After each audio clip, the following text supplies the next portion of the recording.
En nuestro segundo podcast de Walpen Libre, le damos las gracias por la recepción.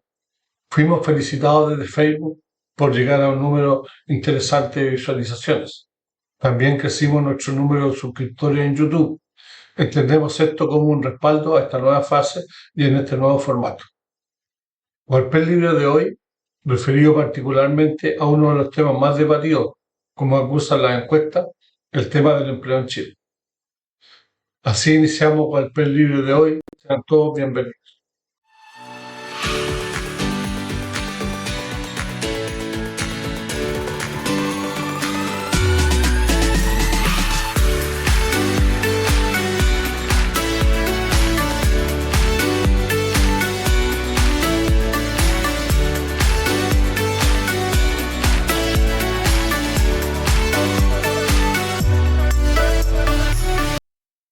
La urgencia invisible de las mujeres trabajadoras. Si hay algo que golpea hoy a las familias en Chile, es una paradoja silenciosa. Cuando una mujer es madre de un niño menor de 5 años, en esa etapa previa al kinder, su tasa de participación laboral se desploma drásticamente a un 58%, mientras que la de los hombres sube a un 85%. Tener un hijo hoy en Chile le cuesta el empleo a la mujer. Por eso, en medio de tanta división política, el primer pilar de la agenda laboral del gobierno de José Antonio Kast parece ser el único puente de consenso, la creación de un fondo de salud universal sin aumentar la cotización del empleador. Aquí no hay dos lecturas, ni la CUT ni la CPC se oponen al derribar el artículo 203 del Código del Trabajo, que por décadas operó como un verdadero impuesto encubierto a la contratación femenina. En el cuidado infantil y el empleo de las madres, Chile por fin parece estar de acuerdo. La tormenta de un mundo irreconciliable. Pero el idilio se acaba rápido al cruzar la vereda de las jornadas y las indemnizaciones. Nos encontramos con dos planetas que chocan de frente. Por un lado, el reciente informe de la Mesa Reactivadora de Reactivación Laboral liderada por David Bravo propone una fórmula audaz: promediar las 40 horas anuales, permitiendo semanas de hasta 52 horas en periodos estacionales. El empresariado aplaude, argumenta que la adaptabilidad es la única balsa de salvación para las pymes ante el alza de los costos. Pero en la otra esquina, la CUT y la oposición parlamentaria acusan una ofensiva que busca borrar con el codo la ley de las 40 horas ganada en el Congreso, exponiendo al trabajador a la intemperie de la negociación individual. Y si eso fuera poco, el debate sobre transitar hacia un seguro de indemnización universal por cuenta individual termina por encender las alarmas. ¿Es una modernización del mercado que abarata la contratación o es derechamente arrebatarle al trabajador antiguo su único patrimonio acumulado, obligándolo a financiar su propio despido? No hay matices. Lo que para uno es flexibilidad moderna, para otro es precarización con letras chicas. El baño de realidad, las promesas vacías. Sin embargo, más allá de los discursos dogmáticos de lado y lado, hay una tercera categoría en esta reforma. Aquellas medidas que, siendo honestos, huelen a música celestial y parecen condenadas a un nulo impacto real. Hablemos de los jóvenes. Llevamos décadas recetando subsidios e incentivos de capacitación del Estado que no mueven la aguja.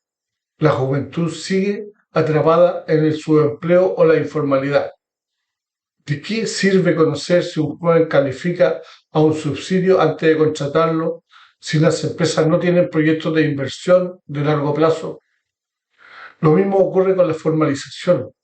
El gobierno apuesta por un sistema centralizado de monitoreo y data eficiente para combatir la informalidad, que hoy roza el 27% nacional. Pero seamos claros, la informalidad no se persigue con mejores planillas de Excel o cruces de base de datos de los ministerios. La informalidad retrocede cuando la economía crece, mientras el país siga estancado y las pymes sigan asfixiadas por los costos. La data común será un lindo adorno técnico para un problema que es rotundamente estructural.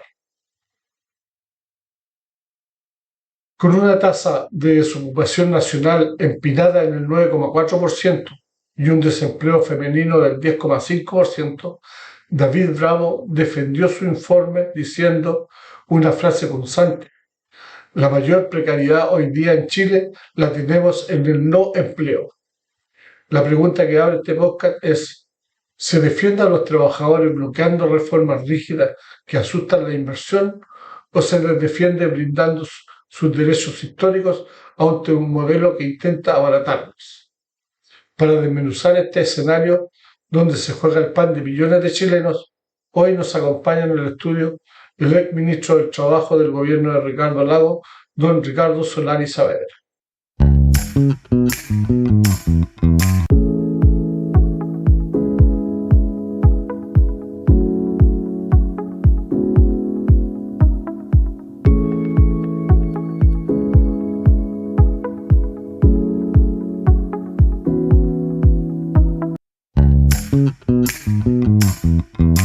Estamos con don Ricardo Solari Saavedra, eh, miembro estudiante del Instituto Nacional José Miguel Carrera, Universidad de Chile, consultor Flaxo. Eso aparece en la ficha economista.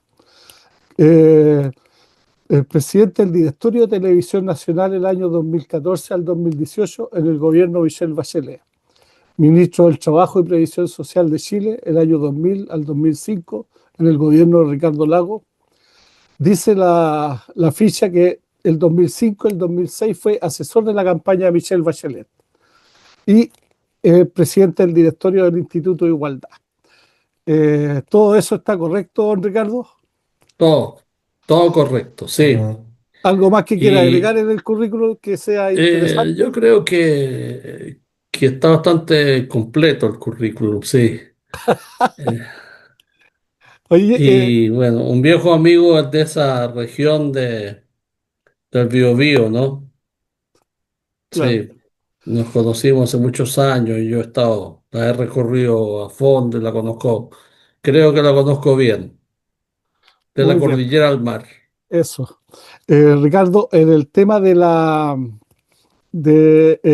Michelle Bachelet, Sí. usted es un experto en eso y fue asesor de ella, ¿cierto?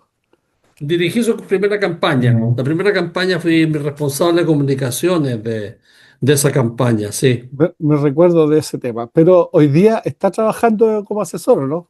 No, porque es una campaña internacional que la coordina un gran amigo que se llama Heraldo Muñoz y que están trabajando muy bien y están en esa competencia. Estoy al tanto, sigo las noticias, me tiene muy contento lo que se ha conseguido porque fíjate, siendo ella de un país tan pequeño como este, ha logrado instalarse como una candidata muy competitiva a ser la próxima secretaria general de la ONU. Ya ha podido estar en China, ya ha podido estar conversando con las autoridades europeas, ha recorrido África, ha hablado con la gente de América Latina, tiene el apoyo de Brasil, de México, de Colombia y tiene una candidatura muy competitiva, así que me pone muy, muy contento. La conozco, nos conocemos desde que éramos estudiantes universitarios ambos, así que esto es un motivo para mí de inmenso orgullo poder ver esta etapa en la vida de la doctora Bachelet. Va a ser secretaria, ¿no? Bueno, yo creo que eso depende de muchos factores, pero lo que quiero decirte es que el planteamiento original de instalar una candidatura partidaria al multilateralismo, partidaria de un orden internacional justo, partidaria de que una mujer encabece por primera vez en la historia de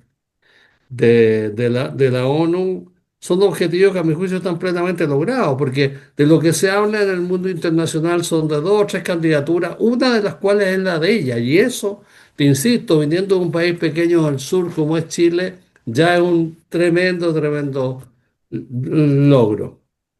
O sea, hoy día podría recibir el veto de Estados Unidos, pero ella también le dio una explicación muy digna respecto de eso, respecto de hablarle a las mujeres, hablarle a la democracia.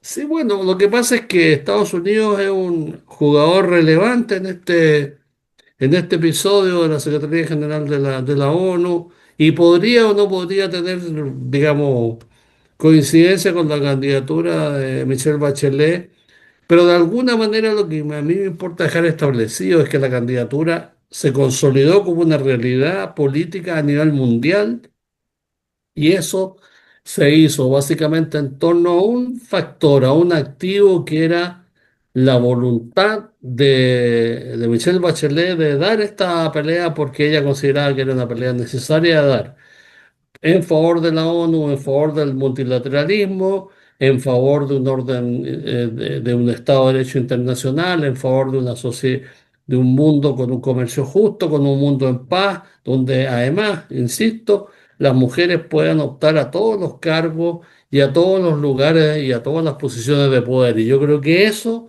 es un camino ya recorrido y ya consolidado. ¿Qué es lo que pasa al final? Bueno, como todas estas cosas dependerán de tantos factores. Esperemos que le vaya muy bien. Eso estamos haciendo todo Eso fuerza en ello. esperamos. Ricardo, entrando en tema, hoy día la Comisión Bravo, respecto al tema del empleo, ha presentado una propuesta al gobierno, al ministro, con 22 propuestas, de las cuales a mí me parece que hay algunas que uno podría considerar relevantes, otras que no tienen ninguna importancia, y algunas que son básicamente un atentado contra lo que es el derecho, lo que nosotros pensamos del mundo del trabajo, lo que los sindicatos piensan y de la izquierda en general. Eh, pero ahí yo creo que hay que ir a entrar a desmenuzar un poco este tema. ¿Cuál es su primera impresión, así como general, para ir metiéndonos ya Sí, en mira, la materia? verdad es que, en primer lugar, aunque te parezca extraño, yo felicito a un gobierno que en esta área es capaz de convocar un grupo y generar una propuesta que queda por escrito, ¿ya? O sea, hay unas medidas, hay una comisión, hay personas identificadas con nombre y apellido que dicen, nosotros pensamos y proponemos esto, ¿ya? Si esto hubiera pasado en materia de seguridad, habría sido un gran logro para el gobierno de Cast. No fueron capaces de hacerlo. Y era su principal promesa y era su principal asunto a atender como, entre comillas, gobierno de emergencia. En este caso, han construido un grupo donde hay gente diversa, etcétera, no tiene la amplitud que uno puede imaginar que quisiera, ¿ya? Porque no incluye gente del mundo progresista o a la izquierda, pero hicieron una propuesta. Ahora, yo esto la desmenuzaría en tres. Hay una propuesta que son unas propuestas que yo valoro y felicito, que se refieren a transformación del mundo de la capacitación y del conocimiento y del rol que tienen los nuevos aprendizajes para enfrentar al mundo que se viene. La inteligencia artificial, la automatización y la digitalización. Esas son ideas bastante antiguas, muy consolidadas, que están en el informe y yo las miro con bastante simpatía. Hay otras propuestas que son propuestas que tienen que ver básicamente con cambios y con flexibilidad laboral, o sea, con modificación del código del trabajo y básicamente en lo que tiene que ver con aspectos de dimensión del contrato individual. Te voy a decir lo siguiente, el pasar de que el cálculo de las horas trabajadas pase de ser mensual a anual, ese es uno, el de la indemnización por año de servicio es el segundo. Y el tercero es de poder establecer en Chile un mecanismo son cuatro, perdona, de trabajo por hora. Y el cuarto es la polifuncionalidad. Son cuatro temas muy controvertidos, muy complejos y en algunos casos hasta bastante difíciles de entender, ¿ya? Y ahí yo tengo discrepancias fuertes con varios de esos motivos. Pero básicamente lo que tengo también son dudas porque el proyecto, si bien es cierto, las explicita, no da detalles. Por ejemplo, ok, te voy a decir un tema. Cuando uno habla de trabajo por hora, ¿de qué está hablando? ¿Ya? Está hablando, hay un mínimo de horas a trabajar al día. Esto es una hora, son 3 horas, hay un mínimo de cuatro, no sé.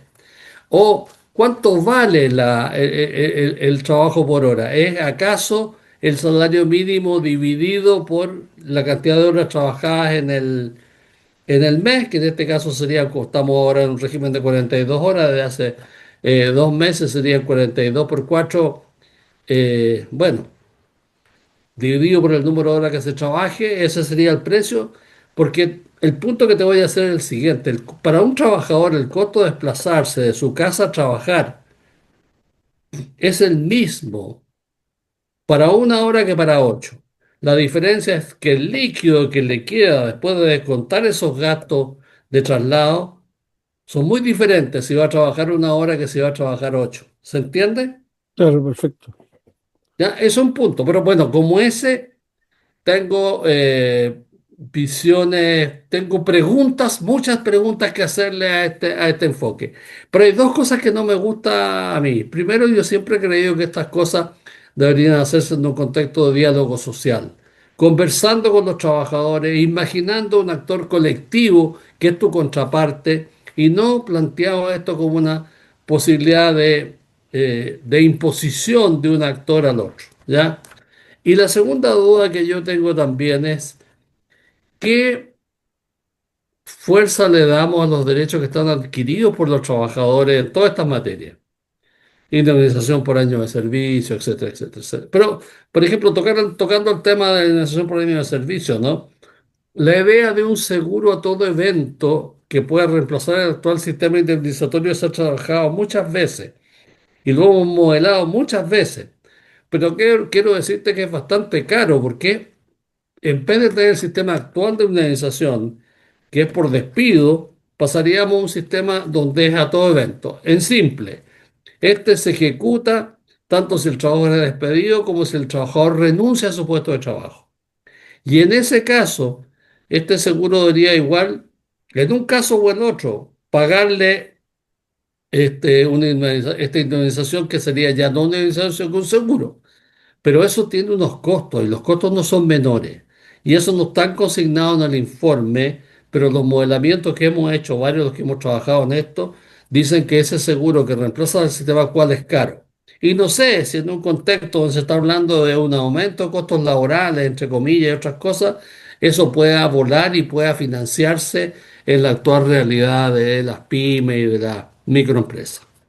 Bueno, podría hablar horas de esto porque son temas a los cuales me he dedicado la vida entera y que me apasionan.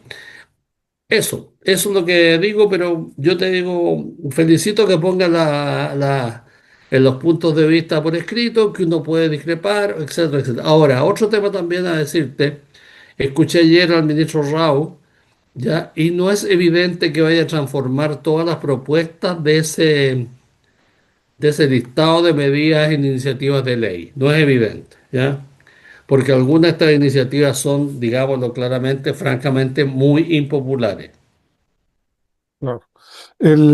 Por ejemplo, para seguir en el tema ¿Sí? más duro, el, el- el gobierno plantea, su misión es tener una cantidad de empleo a final de año en el periodo importante.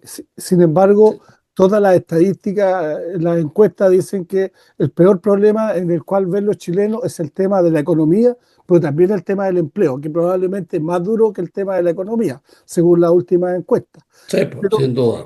y por lo tanto, aquí lo que hay en el cual habría flexibilidad son posiciones súper encontradas entre lo que opina la Cámara de la Producción y el Comercio, la SOFOFA y la CUT. Estamos hablando de mundos distintos, porque cuando yo digo vamos a flexibilizar para tener un mundo de 40 horas, porque eso es lo que dice en 52 semanas, lo que dice la OCDE a la CUT, eso no le parece porque estamos hablando claramente en una pérdida de derechos adquiridos respecto de lo que ha sido su periodo. Entonces, eh, ¿es posible llegar a un acuerdo allí que sea satisfactorio para ambas partes?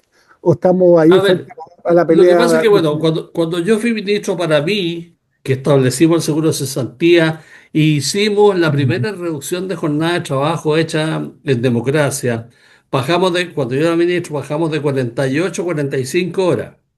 Y eso lo hicimos en un sistema gradual donde todas estas consideraciones de hacerlo mensual, anual no estaban sobre la mesa. Simplemente la gente supo que de aquí en adelante la jornada de trabajo iba a ser de 45 horas, antes era de 48. Ahora la hemos bajado en un proceso gradual, está este año en 42, próximo queda en 40, ¿ya? El tema básico, que ese ejercicio fue hecho con diálogo social, o sea, con conversaciones entre empleadores y trabajadores. Pero aquí lo que se percibe es que hay un afán totalmente unilateral, es decir, de escoger o recoger solo el punto de vista empresarial, ¿ya? Y eso es un gran cambio, porque si tú te sientas en una mesa y dices, mire, ¿sabes lo que pasa? Es que hay sectores de actividad que tienen problemas para eh, organizarse con las 42 horas y requieren un grado de flexibilidad. Probablemente una contraparte sindical podría decir, mire, podríamos considerarlo siempre que exista algún tipo de compensación. Por ejemplo, domingos adicionales, ¿ya? Días adicionales de vacaciones, por nombrar algunos, ¿ya? Pero cuando tú no te propones o no consideras que la metodología del diálogo social es valiosa para la gestación de políticas públicas fuertes, sólidas, entonces, bueno, estás en el campo en donde inventas unas soluciones que tienen valor técnico, pero pueden ser muy controvertidas socialmente. Ahora hay que ver también, Euclides, qué pasa, porque estos son modificaciones del Código del Trabajo y por tanto son modificaciones legales. ¿Qué pasa en el Parlamento con todo eso? Y eso para mí es una gran, gran incógnita. Ya, Después de ver cómo avanzó de rápido la mega reforma tributaria que tiene unos efectos muy negativos, no sé, yo a esta altura estoy muy escéptico del rol que pueda tener la Cámara de Diputados en esta materia. ya, pero el ingrediente que usted coloca que es imprescindible es que sea un diálogo con las organizaciones laborales de la oposición. Es lo Con la que la CUT, metodología que yo considero más adecuada para hacer de esto algo sólido, ¿ya? ok. Algo que pueda trascender de una circunstancia mínima, que pueda ser rebatido o que pueda ser objeto de inmensa polémica, además. La otra que es también muy polémica, el tema del despido a todo evento, la indemnización a todo Sí, evento, sí, sí, sí, porque ese también nos lleva a pensar de que uno, primero que van a financiar los mismos trabajadores una parte de la subvención, y sí. segundo que los empresarios se tienden a desligar del pago, por lo que veo en la propuesta. Sí, pero perdona, todos los modelos que yo conozco de seguro de desempleo que se han estimado en Chile desde el punto de vista académico, yo participaba en varios, todos consideran que el aspecto principal del financiamiento de ese seguro es de costo empresarial, ¿ah? Para mí, esto que se dice que esto va a ser financiado por los trabajadores es una tremenda novedad. Yo no me imagino un modelo en donde transitamos del seguro actual de indemnización, digamos, del actual sistema de indemnización por año de servicio, que es el costo del despido en Chile a una cosa que autofinancian los trabajadores. Eso es algo que yo no tengo, no tendría una respuesta que darte, porque lo que se ha discutido siempre han sido modelos donde es el empleador el financista principal de esa iniciativa. A ver, ni siquiera cuando te digo, saco la palabra principal, el financista del seguro. Claro. Y pasamos de un modelo digamos, de indemnización por despido a un seguro a todo evento, o sea, que se cobra si se renuncia o si es despedido, pero en los modelos que yo conozco, estos son financiados por el empleador. Claro, pero en este Puede, caso, puede, puede que haberme perdido algo en la literatura, pero sería raro porque la sigo día a día hace muchos años. pero aquí, por lo que yo entiendo y quiero que me ¿Mm? aclare, el empresario solamente cubriría con pagar el porcentaje que le corresponde al desahucio y después estaría libre de todo evento también. Eso es lo que entiendo No, no, del... no, no sé, no lo sé. Pero lo que pasa es que la indemnización corresponde a una proporción de la remuneración del trabajador, que es un sueldo por año, ¿ya? Mm, Si tú quieres que esto sea todo evento, tiene que hacer una estimación de la probabilidad de que el trabajador sea despedido o renuncie y cómo financias un periodo razonable de tiempo. Uno siempre estima, y es lo que dice la literatura internacional, que son 5 meses de una remuneración, ¿ya? En Chile, más o menos, según los cálculos y los estudios del seguro de cesantía, las personas en Chile duran entre 4 y 5 años en su empleo. Si uno toma eso como base, que son los contratos formales de trabajo, y lo da por bueno, dice, bueno, el seguro a todo evento debería, digamos, considerar un periodo de 5 meses de financiamiento. Entonces tú tienes que conseguir los recursos para que el seguro este que estás comprando y que reemplaza al otro sistema de indemnización, es un seguro, ¿no? No se entiende. Estás comprando un seguro como un seguro de incendio de una casa, o la Claro. ISAPRE o el FONASA, que son seguros de eventos de salud. Eso debería cubrirte por lo menos 5 meses. Y eso es caro, es bien caro de financiar. Y en toda la doctrina y los estudios internacionales, eso se financia por el empleador, no por el trabajador. No, pero aquí explícitamente habla de un porcentaje del trabajador. Bueno, no sé, tendría que entrar en el detalle, pero eso es lo que está en la investigación, ¿no? Ok. Siguiendo la misma línea esta del aporte del trabajador, Sí, cuando se habla sí, de el tema de las mujeres, que las mujeres son el mayor porcentaje de cesantía hoy día, particularmente sí, los hijos menores de 5 años no tienen la protección de sala cuna o de cuidados infantiles en ese periodo.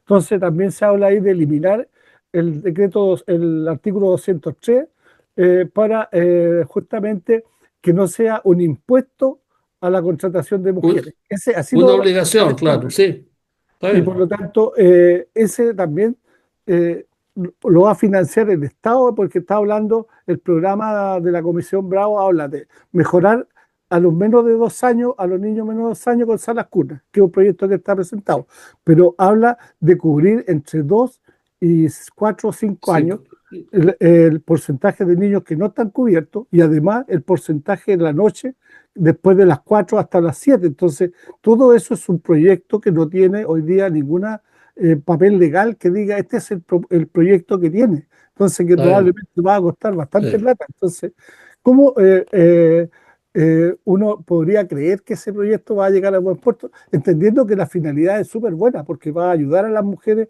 a que puedan encontrar Sí. pega y estén tranquilas. Sí, bueno, dediquémosle un rato a esto. Mira, Chile tiene un problema serio de tasa de participación laboral femenina. Antes de hablar de desempleo, debemos hablar de ese punto. O sea, en Chile la tasa de participación laboral de las mujeres está en 53% del 100 de las mujeres que potencialmente podrían participar. La tasa de los hombres está en torno a 70. A nivel internacional el número de Chile es bajo respecto de países de América Latina. Ojo, ¿ah? No me estoy comparando con Dinamarca, con Noruega, sino que me estoy comparando con, no sé, con los países de América Latina. Estamos bajo en tasa de ser mujeres participando en la fuerza laboral. Y eso es un problema mayúsculo. Simultáneamente, para meterle más, digamos, pelos a la sopa, tenemos un problema grave de tasa de natalidad en Chile. La tasa de natalidad es muy bajita, entonces tienes dos problemas. Las mujeres no están participando muy poco en el mercado de trabajo, menos de lo que se debería, un poquito más de la mitad apenas. Y segundo, tasa baja de natalidad. Pero además te agrego una tercera dimensión. La escolaridad de las mujeres en Chile es, si no igual, superior a la de los hombres. Y por tanto, no es por un problema de escolaridad que las mujeres no están concurriendo masivamente al mercado de trabajo. ¿Cuáles son las condiciones estructurales que definen eso? Y las que se han determinado, según los estudios, son dos. La ausencia de sistemas de cuidado. Es decir, en Chile, una parte muy importante de las mujeres chilenas se dedican a cumplir funciones de cuidado de niños, de cuidado de Padres, adultos adultos. mayores, Claro. de cuidado de personas discapacitadas. Entonces, ocupan su tiempo en funciones de cuidado. ¿Por qué? Porque en las tres áreas, infantes, discapacitados, adultos mayores, la oferta pública de cuidado es básica, mínima, porque bueno, y ahí vamos, te quiero poner la gran película primero, ¿ya? Mm. Luego para no entrar directamente al tema de la sala cuna. Entonces el tema de la sala cuna se trata de que tú puedas en el fondo resolver un problema, pero es una parte del problema de las mujeres en relación al mundo del trabajo, que se entienda bien, porque la otra parte está invisibilizada. Probablemente mucho más mujeres no concurren al mercado de trabajo porque están en funciones de cuidado que porque no tienen una sala cuna para donde dejar su bebé. Porque la caída de la tasa de natalidad corresponde a muchas dimensiones, no solo a la ausencia de sala cuna. Ojo, ¿ya? Mm. Cuando uno mira estudios ahora y le preguntas a mujeres 30, 40 años, ¿y por qué usted no tiene hijos? Es que es muy caro tener hijos, dicen, Sí, eso sí. ¿ya? Pero esa respuesta, el drama que esa respuesta entraña, es que esa respuesta la dan mujeres muy pobres, mujeres menos pobres, mujeres de clase media y mujeres de estratos altos. Todas dicen lo mismo.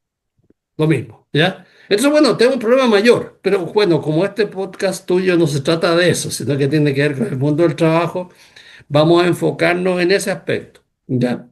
La sala cuna es una contribución a que las mujeres puedan hacerse parte del mundo del trabajo, ¿ya? Pero esto bajo determinadas condiciones. ¿Cuál es la naturaleza del copago? ¿Quién financia este beneficio? En segundo lugar, ¿cuál es el estándar, ya? La calidad del servicio que se ofrece. En tercer lugar, ¿cuál es la localización, la geolocalización de lo que se ofrece? Y voy a ir por acá. Si hay copago, ¿cuántas mujeres pueden atender un copago? Segundo, si es que no hay geolocalización, es decir, no hay una oferta. Tú eres bueno, de tu región, y bueno, tu región es muy diversificada. Si no hay cerca de tu casa o tu lugar de trabajo una sala cuna, bueno, ¿qué sentido tiene que existe una política general que no resuelve geolocalmente este punto? Y por último, un punto que también quiero hacer que es bien complejo, ¿no? El estándar, la calidad, ¿ya? Porque también lo dicen los estudios. Del mismo modo que responden, dan esa respuesta tan dura. Mire, el problema es que es muy caro tener hijos, lo que es una respuesta bien dramática, diría yo. Hay una segunda, y yo voy a llevar a mi hijo, a mi hija, a cualquier sala cuna. Yo exijo un estándar mínimo que me garantiza que va a estar bien cuidada. Pero por otro lado, de ahí viene una conversación larga de hacer. ¿Cuál es el horario de una sala cuna? ¿Ya? Claro. Y luego viene el tema que tú mencionabas que me parece muy interesante, que va entre los 2 y los 5 años. O sea, que ya no es la sala cuna, sino que es párvulo, prepárvulo. O sea, todo ese periodo de la educación que se le llama en grueso inicial. Y eso es un otro gran tema. Yo creo que es un gran tema de la sociedad, que una sociedad como la nuestra tiene que abordar muy de frente y sin las emociones propias de la disputa y el tiroteo político. Aquí hay muchas cuestiones técnicas que son súper valiosas y me parece que es muy importante atender estas conversaciones cuando están ocurriendo. Claro. En el tema de los jóvenes, el gobierno, el ministro del Trabajo de Sí, Boris, terminó por aprobar en marzo un proyecto de subsidio único del empleo. al sur, Sin sí. embargo, eso va a tener efecto real en octubre.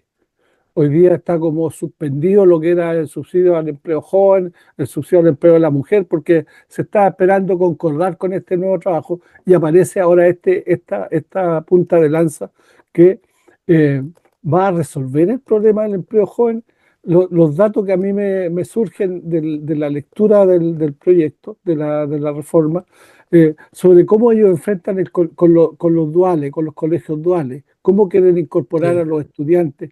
Me parece que todas son cosas que están muy en la penumbra de entender o no entender cómo va a abordarse. No sé si está claro para usted, pero a mí me surgen muchas dudas siendo empleador de alumnos duales, porque la calidad de los alumnos duales están bastante bajo el nivel y van, efectivamente se demoran en aprender la pega. Claro, bueno, lo que pasa es lo siguiente, tú estás tocando un punto que a mi juicio es crítico en esto, porque una discusión es decir, voy a dar subsidios para la creación de puestos de trabajo, ¿ya?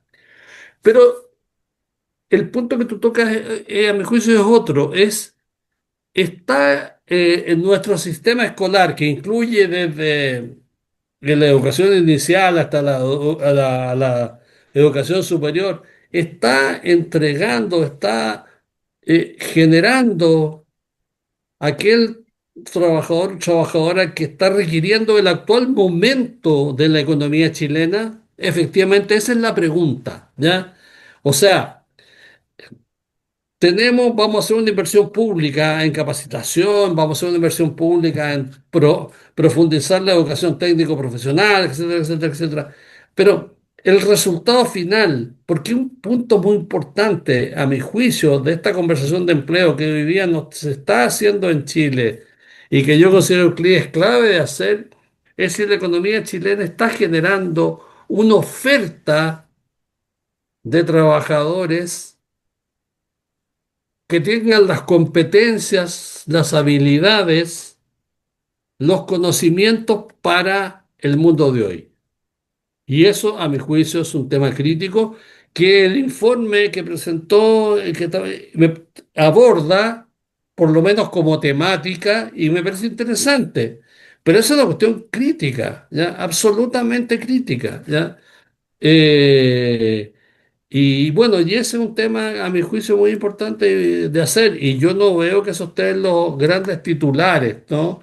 Porque, bueno, en el fondo lo que hay, lo que domina la discusión es cómo le reducimos los costos laborales a las empresas, en el fondo a las grandes empresas, para que ellas puedan de alguna manera contratar. Ahora, si tú le bajas los costos laborales a las empresas, esa reducción de costos se va a ir a la última línea del beneficio de las compañías, a su ganancia, o se va a ir a la creación de más empleo. Eso no lo sabe absolutamente nadie, eso es un misterio insondable, ¿ah? Ni Pero siquiera bueno, quiero volver al tema que planteaste, que me parece que es muy crítico, que es cómo ponemos en el corazón de la discusión del empleo en Chile el cómo mejoramos la oferta laboral que se genera de un sistema escolar que incluye muchas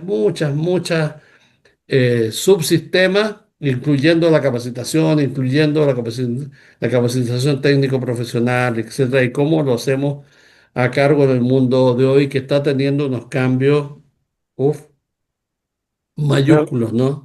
sí, el tema del el CENSE va a tener su fondo para ayudar en la capacitación, Lo que pasa es que tú porque sabes también hay una que discusión. el CENSE, bueno, sí, es que es la parte que más me gusta a mí del informe, déjame decirte, ¿ah? Yo coincido en las críticas que se han hecho a que el actual sistema tiene un impacto muy bajo en la capacitación de trabajadores menos calificados y en facilitarles el acceso a esos trabajadores a puestos de trabajo, o sea, habilitarlos para la empleabilidad. Yo creo que esa es la situación y el estado del balance de hoy, ¿ya? Pero bueno, la propuesta que venga deberá reconocer que aquí existe una obligación pública, una obligación estatal, ¿ya? Y esto no es de mercado, de generar una oferta de capacitación ordenada, eficiente y coordinada con las capacidades productivas del país y con la demanda de empleos que surgen del sector privado y que surgen de las necesidades de desarrollo del país. Yo creo que eso es lo que está entre manos, echándose de menos y siendo, a mi juicio, muy crucial. O sea, ahí se requiere tal vez también una integración con los institutos de educación, con las universidades, de ver cómo se aborda el tema y con los que demandan empleo respecto de específicamente qué tipo de empleo es el que se requiere, qué demanda la Así empresa. es. Lo que pasa es que como no tenemos un plan país, no sabemos para dónde va este país, tampoco Sí. podemos saber qué tipo de empleo vamos a tener, pues. Entonces, Sí, no, pero algo sabemos, no, no, no, no, no, no, esto no es tan, no, si uno mira la evolución de sectores productivos, tanto a nivel nacional como por regiones, tú lo sabes porque conoces muy bien tu región, uno sabe muy bien dónde se están creando los puestos de trabajo, dónde hay demanda por empleo, y eso no es no, no, no es trivial, pero no es difícil de saber y de capturar como datos. Lo que importa es que tú generes una conversación entre esa demanda, tanto real como, como potencial, con lo que son las capacidades de formación de recursos y de personas, bueno, por el sistema que elabora y que produce capacitación, competencia, educación, escolaridad, eso. Y pero esa es una conversación, a mi juicio, muy importante. pongámosle No, números a no eso, po. requerimos, o sea, el óptimo, que tuviéramos un gran plan país que pudiera ordenar todo esto, pero en ausencia de eso hay muchos pasos intermedios y anteriores que se pueden adoptar, tomar y que podrían ayudar mucho. Pero, por ejemplo, el caso de Talcahuano. Hoy día se está hablando de la compra de Huachipato por ASA para generar ¿Mm? acero verde. Por lo tanto, ahí hay una línea que uno podría decir, aquí va un proyecto que puede ser cabeza de lanza y que podría a lo mejor generar una línea de producción a futuro.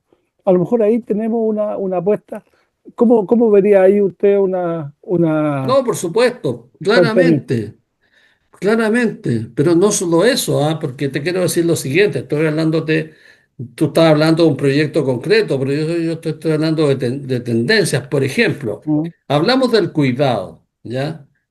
Ahí hay un área inmensa de creación de capacidades y de competencias laborales, ¿ya?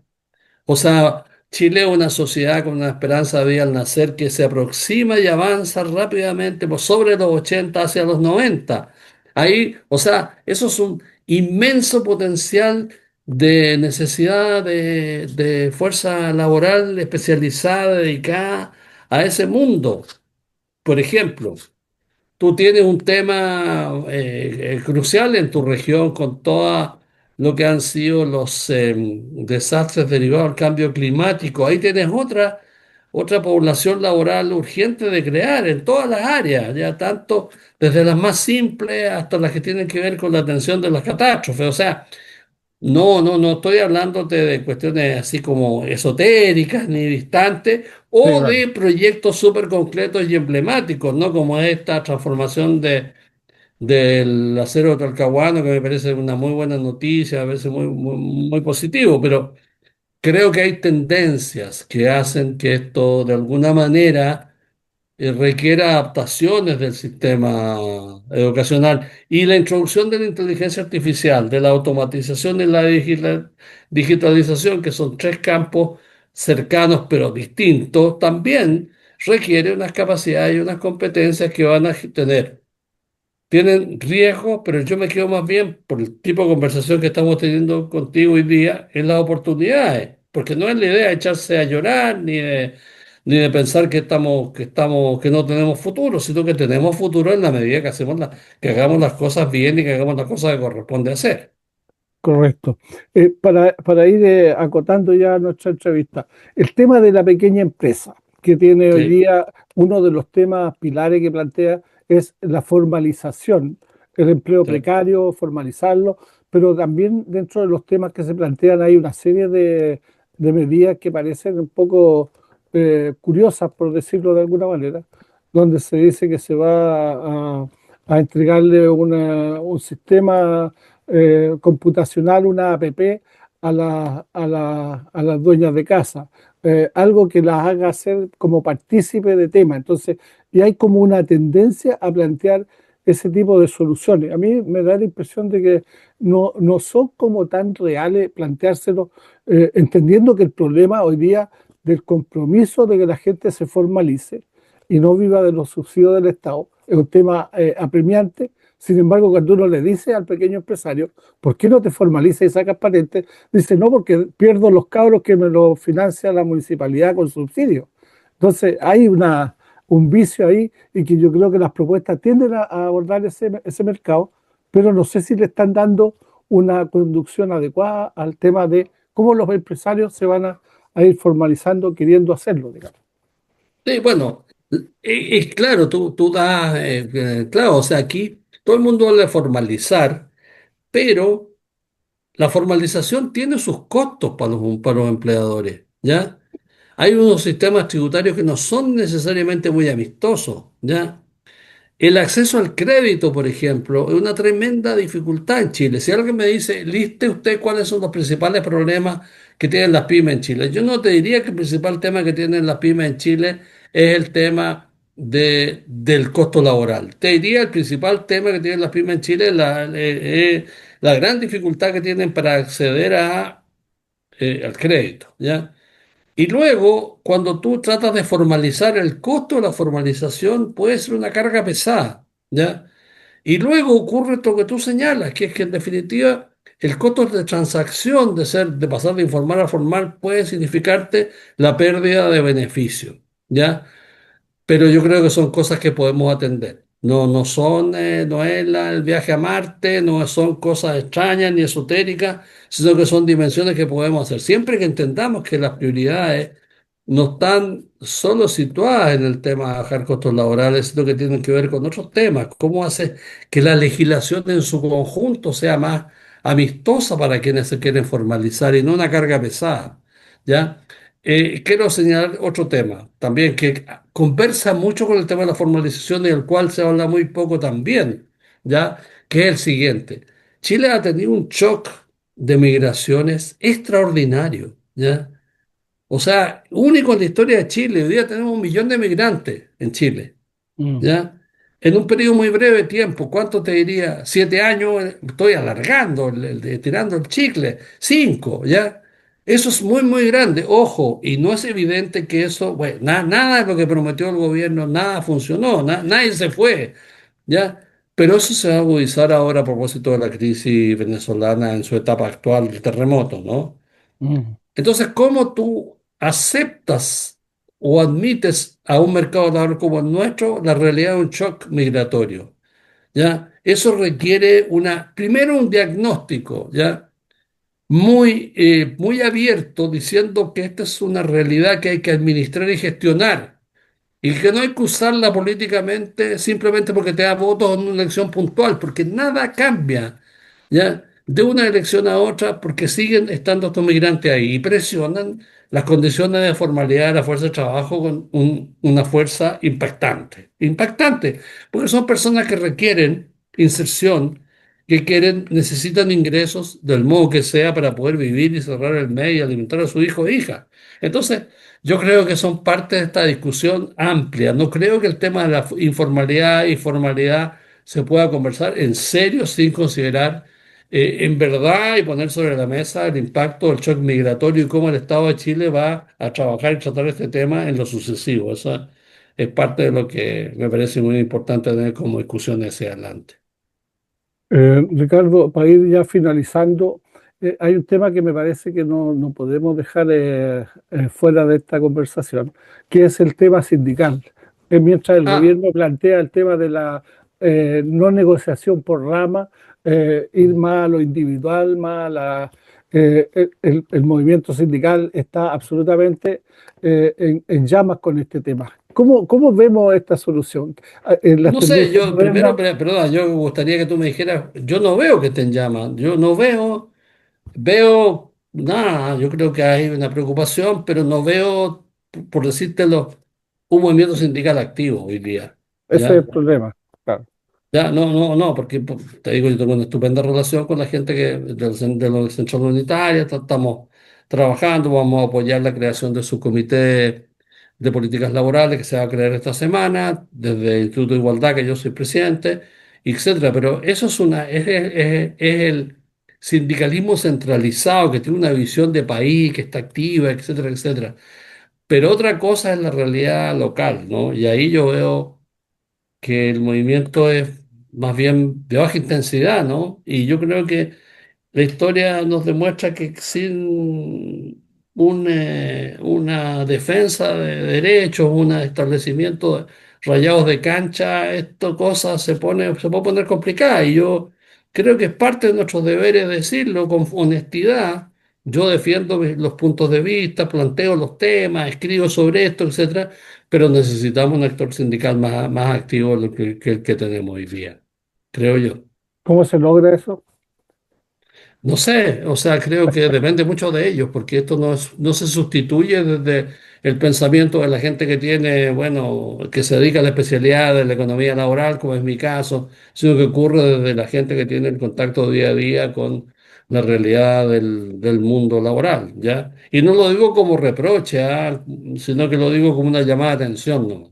¿Ya? ¿Y estos institutos laborales que tiene hoy día la CUT ayudan, van a reforzar No, eso? sí, sí, con ellos estamos trabajando y tenemos una relación activa y vamos a hacer una actividad esta semana, otra la próxima, etcétera. Pero el punto es que la gracia no es lo centralizado, sino que la gracia en este tipo de materia es lo que ocurre a nivel del país, del conjunto del país, de distintas áreas y sectores de actividad, ¿no?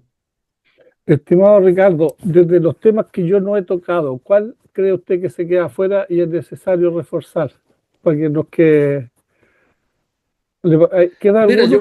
yo creo que un gran tema que está planteado en el contexto de esta conversación es de cómo hacemos que Chile cree empleo. Porque lo que estamos haciendo es una respuesta muy unilateral, que diciéndole bajemos el impuesto a los grupos de alto ingreso, bajemos los costos laborales, pero quizás la respuesta no esté en ninguno de esos dos lados, ¿ya? Quizás la respuesta sea por organizarle con una economía de una manera tan distinta que sea la que nos permita que se creen empleos de modo muy masivo y que esto genere a su vez ingresos y la posibilidad de las personas de vivir mucho mejor. Esa es la discusión de fondo que quizás sea bueno abordar. Ya pues, le agradezco mucho por su tiempo y Bueno, gracias por todas estas orientaciones que nos da, pues nos corrige un poco. Gracias, Ricardo. que esté muy bien, ¿eh? Nos vemos. Un saludo a todas las personas que te siguen, te escuchan. Ok, Muchas gracias. nos vemos. Chao.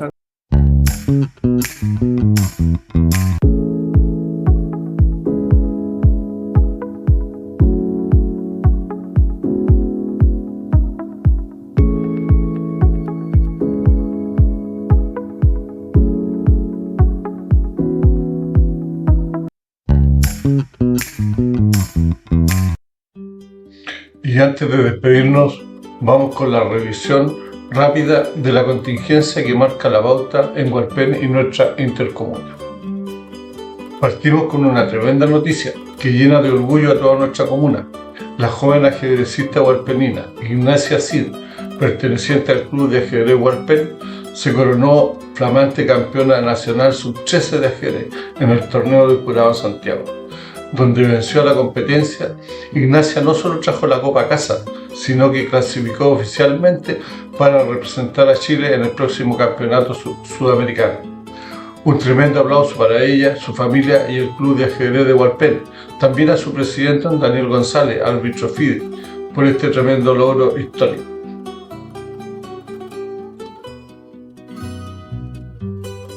Portuario inicia amparo por pensiones de gracia, según lo consigna biobiochile.cl. La huelga y paralización nacional convocada por la Confederación Nacional de Trabajadores Portuarios, CONATRAPOR, afecta directamente a los terminales de Talcahuano, San Vicente y Lilquén. La movilización de carácter indefinido comenzó a las 8 horas del jueves 9 de julio, movilizando a más de 3.000 trabajadores a nivel nacional. La causa del conflicto se originó por el reclamo de miles de trabajadores tras quedar excluidos de las pensiones de gracia, según los dirigentes. El gremio acusa que el gobierno modificó unilateralmente los términos de un acuerdo histórico, entregando los beneficios sociales solo a los miembros de otra confederación portuaria, la Unión Portuaria.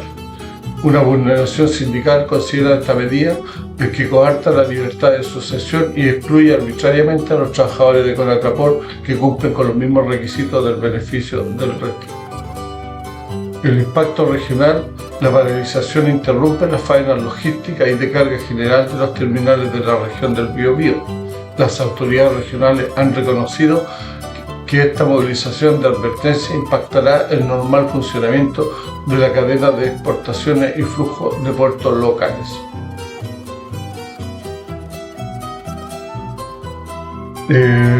Un encuentro de la Unidad Político-Social de Hualpén, conformada por los partidos políticos de oposición, esta vez para presentar la charla sobre el impacto económico y social proyecto de la mega reforma, presentada por el economista Héctor Tort, donde entre otros temas se analizó la rebaja de impuestos a los grandes empresarios, como lo explicaba Héctor Torres, de la magnitud de eso significaría unos 20 nuevos hospitales o 65 centros de salud o 900 kilómetros de carretera.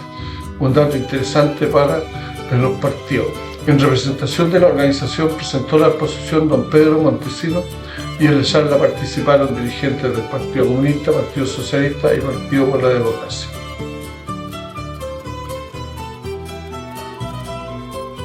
En el plano vecinal, la comunidad digital sigue comentando el presente del Cefal La Floresta.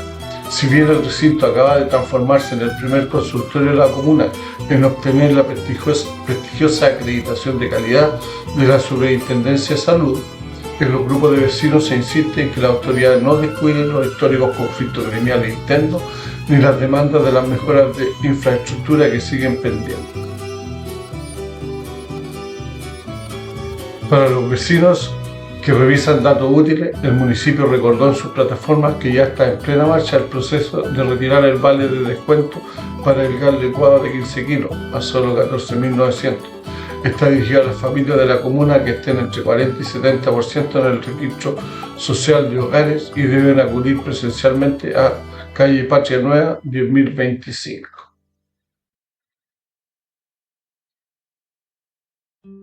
Con los partidos del Mundial entramos a cuartos de final con los 4 mejores. ¿Quién será el campeón? ¿Será Francia? ¿Cuáles son las mejores y los memos que tenemos ahí? Con esta foto los dejamos ahí meditando que ha estado bueno el Mundial. Muchas gracias, así despedimos Hualpén Libre.